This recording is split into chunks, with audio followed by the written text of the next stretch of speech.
Mr. Speaker, hindi po head-on na nasagot yung ating tanong. Sige, Mr. Speaker, hindi ko na po ididiin kasi kahit mismo sponsor po natin ay nahihiyang i-admit kung dadalo next year ang ating Pangulo sa Formula 1 sa Singapore. Pagdating sa forma ng pagsisilbi sa bayan, hindi dapat maging diktador ang Marcos Jr. admin sa ating mga kabataan. Mr. Speaker, I'm amused.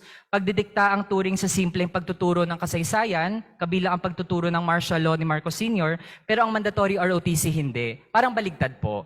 Tapos, Mr. Speaker, kasama ang militar sa magtuturo ng mandatory ROTC. As confirmed during the DND budget hearing last September 20, nais ituro ng AFP sa mga estudyante na magiging rebelde sila kung aaralin nila ang katotohanan, kasaysayan at current events. Ituturo ng militar ang kasinungalingan na gumanda ang ekonomiya noong martial law ng diktadurang Marcos Sr. No wonder na priority ng Marcos Jr. admin na papasukin ang militar sa mga campus para magturo via mandatory ROTC. And again, Mr. Speaker, mapapadali ang pag-abduct ng AFP sa mga kabataan kung nakaistasyon sila sa loob mismo ng mga paaralan. Sixth topic, Mr. Speaker, travel expenses. Magkano ang travel expenses ng Office of the President noong 2021? Sa katanungan po ng aking kasamahan dito sa Kongreso, ang 2021 travel expense po ng Office of the President ay nasa 37,499,000, Mr. Speaker. Mr. Speaker, magkano naman ang ginastos for travel noong 2022, last year? Ang 2022 po ay umakyat sa 398,307,000, Mr. Speaker. With that, Mr. Speaker, grabe, more than 10 times ang ginastos sa mga biyahe last year. Mr. Speaker, kung 398 million ang nagastos, magkano naman supposedly ang allocation for travel ng Presidente sa national budget noong 2022?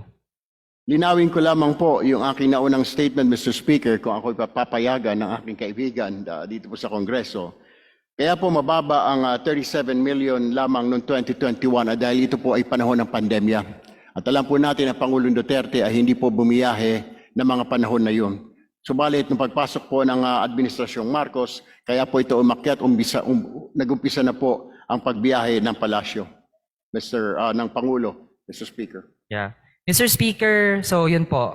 Kung merong 398 million na ginastos, magkano ang actual allocation? Yung nasa General Appropriations Act noong 2022. Ito po ang, Mr. Speaker, ang actual na pondo na gamit, 398,307,000, Mr. Speaker.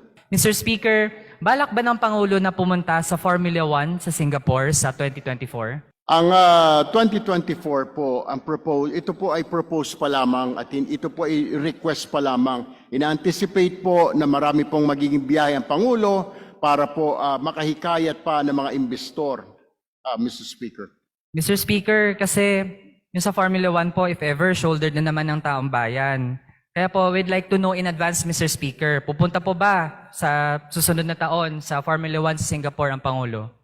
Ang presidential po, ang local engagement, foreign state at working visits ng Pangulo, at pati ang visiting foreign state leaders, ministers at iba pang mga dignitaries ay nagmumula po dito sa mga pondo na ito ng Office of the President, Mr. Speaker. Mr. Speaker, hindi po head-on na nasagot yung ating tanong. And Mr. Speaker, ang First Lady din naman ay proud na dumalo ang Pangulo this year sa Formula 1 para sa networking.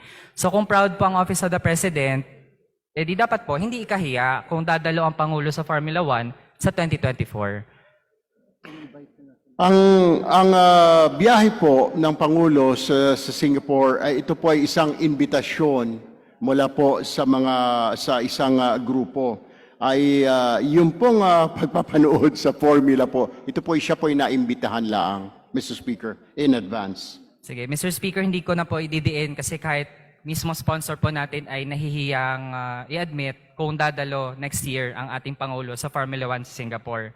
Mr. Speaker, i-assess po natin ang foreign trips. Ang daming travels noong second half ng 2022. Para matasa po ng tama ang epekto ng foreign travels, we'd like to ask, gaano kalaki na ang ating foreign direct investments for the first half of 2023? Bago ko po sagutin yan, Mr. Speaker, ang kanyang tanong, babalikan ko muna yung tanong po ng aking kaibigan. Yung hinggil po sa Formula 1, ito po ay upon invitation.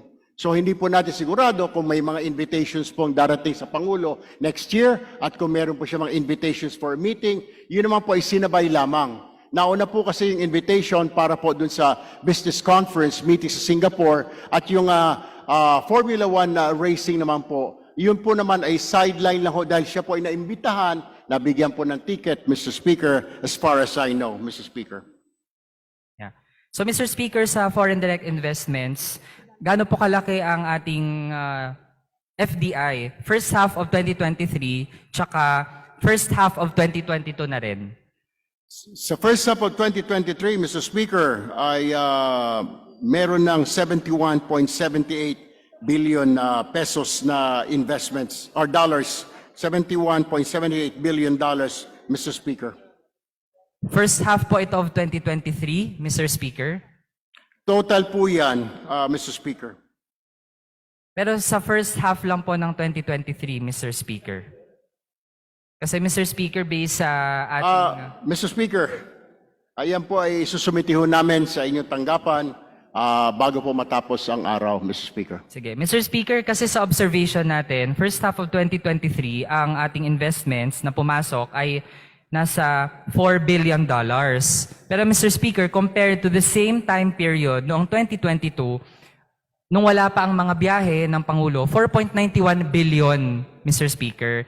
Tapos noong 2021, buong taon na po, Mr. Speaker, $10.5 billion. Or kung half year, nasa $5.25 billion, Mr. Speaker. Kaya mas malaki pa ang rate ng pagpasok ng investments sa bansa noong emergency pa ang pandemic kumpara ngayon, Mr. Speaker, kahit na biyahe ng biyahe ang Pangulo. Kaya this implies hindi naman pag-attract ng FDIs ang pangunahing dahilan bakit biyahe ng biyahe ang Malacanang. Nababaon sa utang ang mga Pilipino sa dagdag na gastos, kaya the Filipino people should not pay for the revenge travel of our top officials, Mr. Speaker.